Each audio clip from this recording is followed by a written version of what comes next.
Salam rahayu-rahayu buat saudaraku sekalian yang ada di mana saja. Saudaraku, kali ini saya akan buatkan edukasi tentang Badar Pulosani, rajanya Badar, rajanya besi. Tentang keampuhan Badar Pulosani, saudaraku.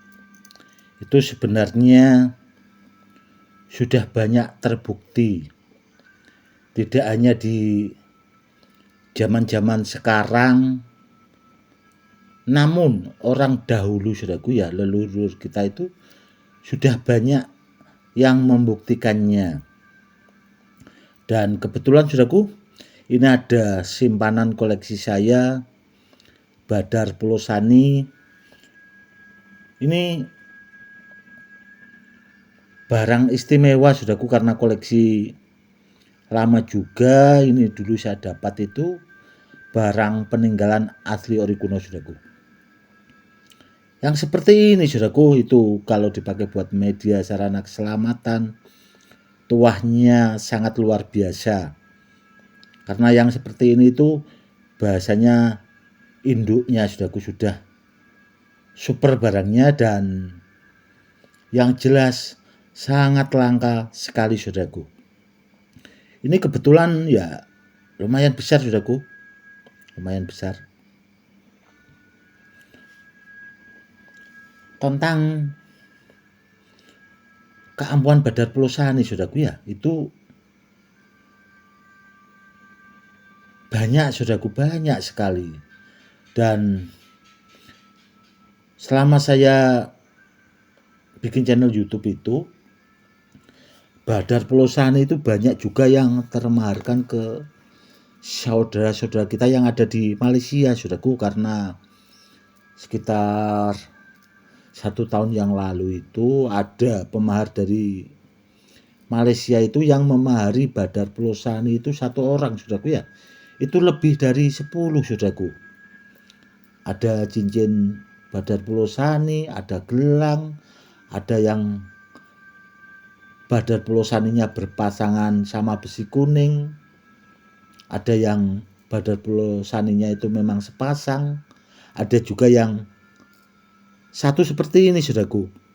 Karena apa ya? Karena kalau barang peninggalan, saudaraku, itu memang ada yang satu pasang, ada yang berpasangan sama besi kuning, ada juga yang memang barangnya cuma satu seperti ini, saudaraku. Jadi tidak sama, saudaraku. Seperti itu. Yang jelas, saudaraku, ya, kalau di era Syekh Jangkung, Badar Pulosani itu dulu dimiliki Den Danang, saudaraku. Itu di era Mataram, itu adik Bupati Pati itu, saudaraku, ya, itu dulu punya, saudaraku, dan itu diberikan sama Syekh Jangkung. Bahasanya itu dibuat cindramata, saudaraku, akhirnya dijadikan keris pusaka Jangkung. Makanya keris pusaka Jangkung yang asli ori terbuat dari Pulosani, saudaraku, itu yang jelas tuahnya luar biasa. Pokoknya kalau ditanya soal keampuhan itu sangat dahsyat, saudaraku, karena apalagi yang megang itu seorang wali Allah, saudaraku. Karena Badar Pulosani sendiri itu dulunya, saudaraku, ya, itu hanya dimiliki para bangsawan atau orang-orang tertentu, saudaraku. Jadi tidak sembarang orang yang memilikinya. Dan sudah sangat jelas Badar Pulosani itu juga, saudaraku, atau Pulosani itu masuk di pakem keilmuan orang-orang dahulu, saudaraku. Jadi kalau orang-orang sekarang meskipun itu paranormal yang masih belajaran, saudaraku, gak bakal paham. Karena apa? Karena untuk mengetahui sesuatu seperti itu, saudaraku, ya, itu harus belajar, saudaraku. Tidak asal-asalan. Dan kebanyakan orang, saudaraku, ya, itu kalau tentang Pulosani itu sendiri, saudaraku, itu rata-rata kebanyakan ya cuma dengar namanya tapi belum pernah melihat barangnya, saudaraku. Seperti itu. Dan semenjak saya membuatkan edukasi di channel YouTube, saudaraku, itu memang ada bahasanya itu oknum-oknum yang bahasanya itu badar emas itu dikira pulosani, saudaraku. Sebenarnya, saudaraku, kalau kita memang benar-benar memiliki badar pulosani yang seperti ini, seandainya ada batu lain yang hampir mirip, itu beda, saudaraku. Kalau barangnya, bahasanya itu tidak sama. Karena apa ya? Karena begini, saudaraku ya. Orang itu terkadang kan, contoh, saudaraku ya, badar psilonata saja sama muntah besi itu banyak kok, saudaraku, dibilang sama. Padahal beda, saudaraku. Bedanya di mana? Dari motif batunya juga beda, dari tempat petilasannya juga beda. Itu aja muntah besi itu disamakan selonata, padahal kan beda, saudaraku.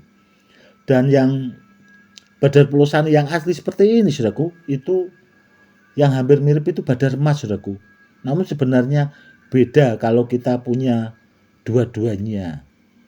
Kalau kita tidak punya dua-duanya nggak bisa membedakan, saudaraku.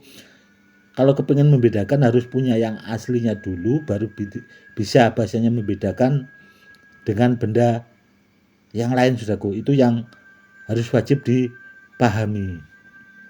Kenapa badar pulosani itu bahasanya rajanya badar, rajanya besi, punya penyebutan itu ya karena itu, saudaraku, masuk di pakem keilmuan orang dahulu yang tadi saya sebutkan, saudaraku.